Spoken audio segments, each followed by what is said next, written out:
Kaum muslimin dan muslimat rahimani wa rahmakumullah, memang sunnahnya seharusnya kita itu berurutan dalam membaca Al-Quran. Artinya ialah kita membaca umpamanya Al-Baqarah, kemudian Ali Imran dan seterusnya. Dan termasuk dalam sholat kita. Ya, ketika rakaat pertama, ketika kita umpamanya membaca surah Al-Baqarah, maka rakaat kedua mungkin di surah Ali Imran kita ambil sebagian ayatnya.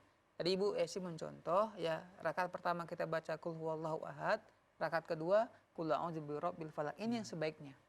Kenapa? Karena harus berurutan. Jangan nanti umpamanya ada orang membaca surah Al-Baqarah, rakaat pertama dia membaca 3 ayat terakhirnya. Pada rakaat kedua dia balik lagi pada ayat pertamanya. Nah, ini diantara hal yang menyisihi sunnah Nabi Shallallahu Alaihi Wasallam. Tapi kalau ditanya apakah sah sholatnya, maka jawabannya sah sholatnya.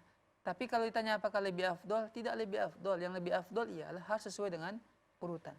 Maka yang baik, Ibu yang bertanya ialah kalau sudah membaca Qul huwallahu ahad, ya pada rakaat pertama, maka pada rakaat kedua maka kita membaca Qul a'udzu birabbil falaq. Bukan berarti umpamanya ya ada orang yang terbalik umpamanya dia membaca Al-Falaq terlebih dahulu, rakaat kedua baru dia baca Qul huwallahu ahad. Enggak berarti tidak sah sholatnya, tetap sah. Tapi kalau ditanya mana yang lebih afdol, maka yang lebih afdol ialah sesuai dengan urutannya. Wallahu taala alam.